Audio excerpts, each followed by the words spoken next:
Hello, and welcome to the Love Your Work Life podcast. I'm your host, Elissa Shuck. Whether you're going for that next promotion, looking for a job, or making a career pivot, I'll teach you how to navigate it all so you can have the career you want.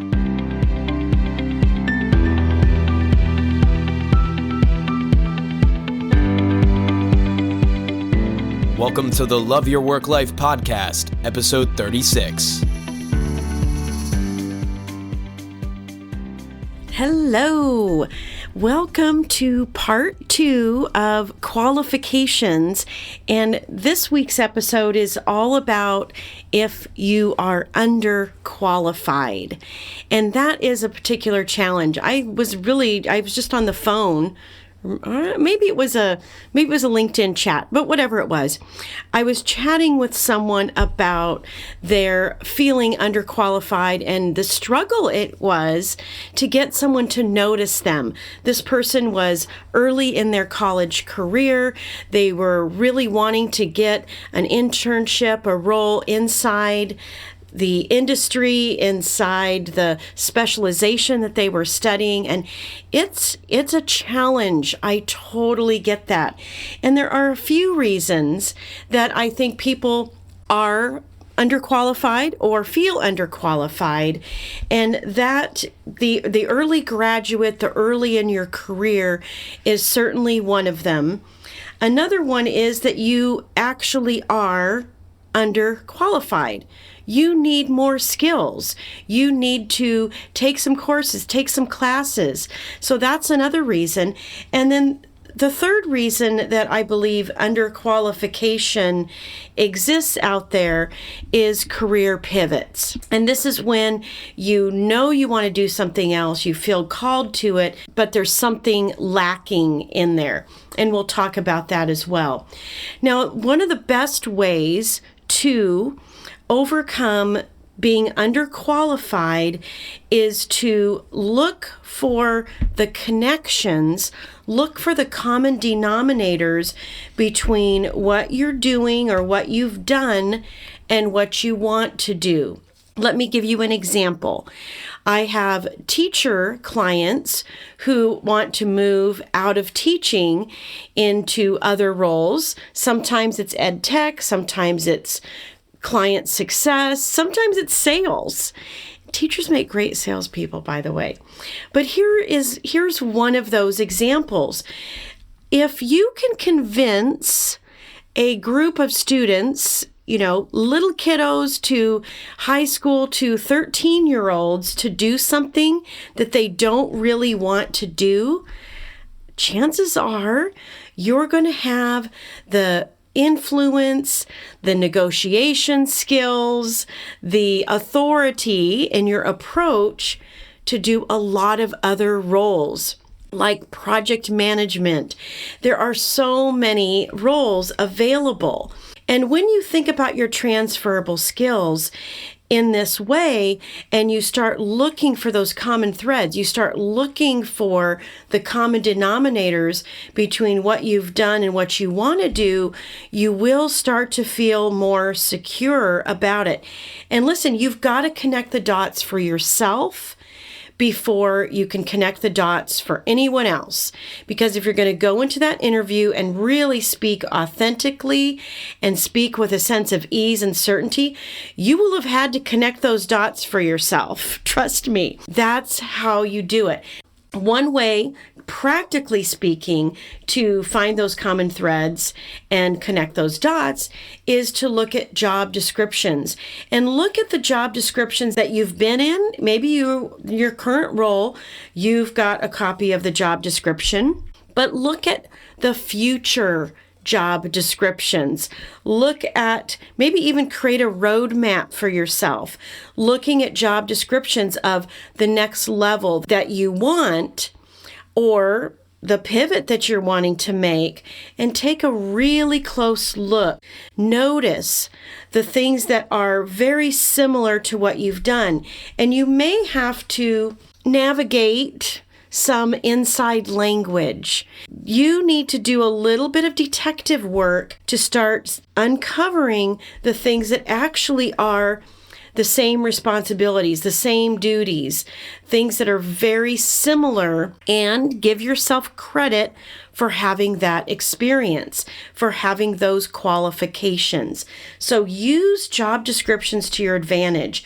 Wherever you're comfortable finding them, you can just Google a job title and you'll come up with some job descriptions, or you can use your job search platform of choice, LinkedIn, Indeed, whatever, to find those. But that is a great place to start. Not only to find the common denominators, but to find the gaps. So whatever is required in that role and you don't have that skill, then now you've got your list. Now you can start tracking the things you need so that you can go out there and seek mentorship, find a course, do what you need to do to elevate so that you have the skills that you need. Another really great resource that I forget about it once in a while, but onet.org, that's the letter ONET.org, is a wonderful site for researching roles, looking at job descriptions. They even have some little assessments in there that you can take to help see if you are qualified, or you've got the skills, or you have the, general behaviors that are required for a job. And of course, I love behavioral strength surveys. And I use a specific one in my practice because when you understand your natural tendencies, your behavioral strengths, those are the things that underpin success.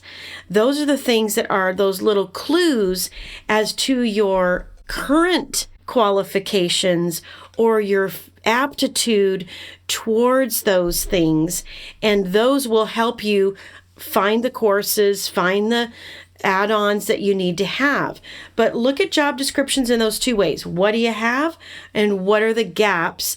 And then set some goals for yourself to achieve those gaps. Now, let's talk about the early graduate, the under-qualified from that perspective.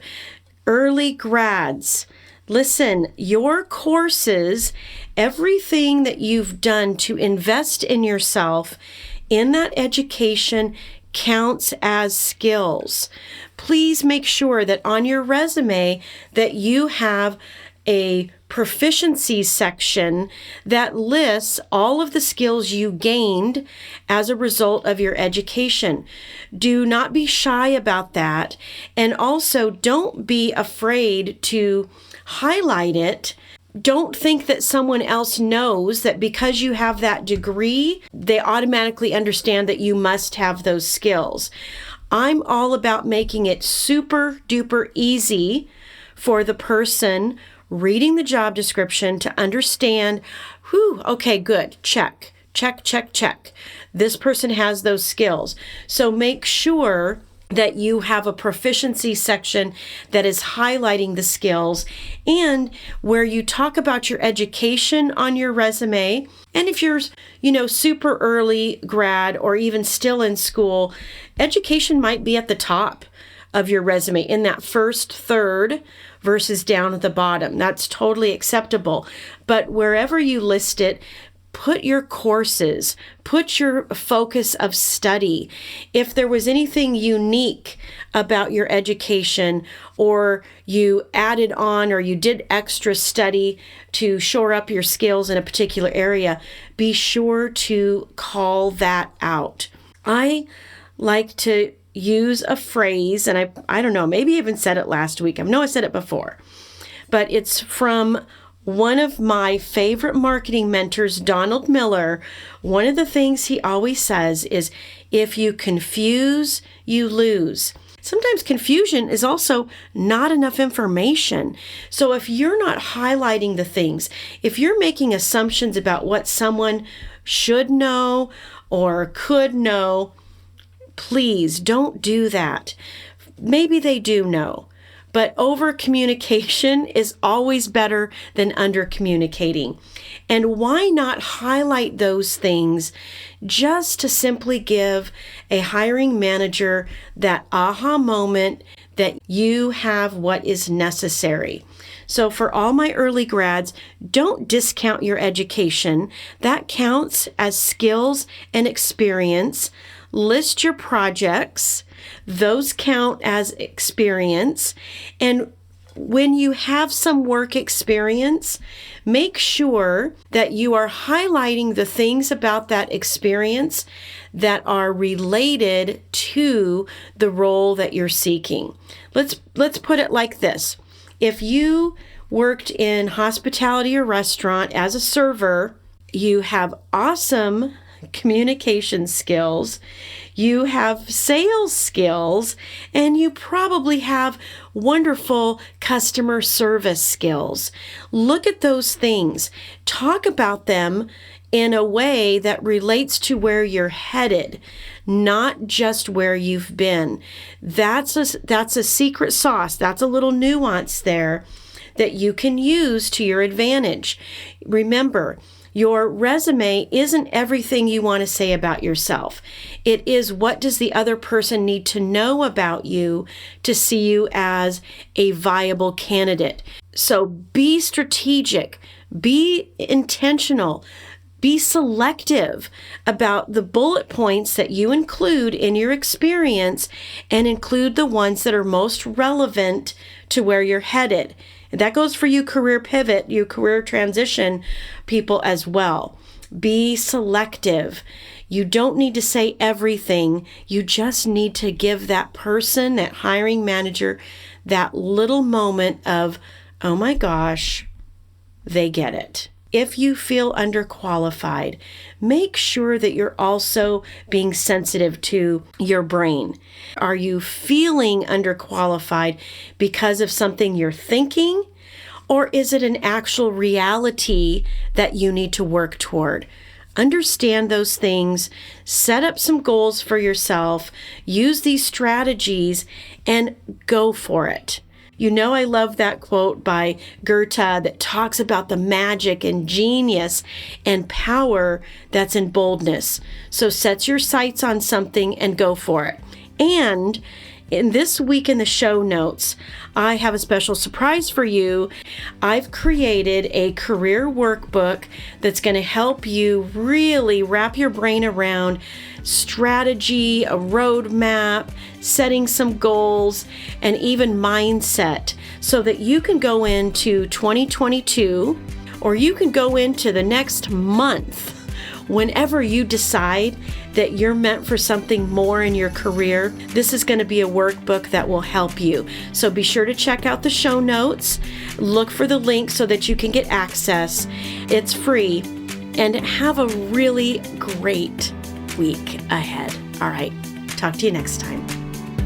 Hey, if you enjoy listening to this podcast, you have to come check out my Love Your Work Life programs on Teachable. You can choose from on-demand courses or personalized one-on-one coaching with me. We take all of this material and apply it so that you can live it and create the career you want. Because when you love your work life, all the other parts of life get better too. So go to Love Your Work Life Teachable as search terms or love-your-work-life.teachable.com. I will see you there.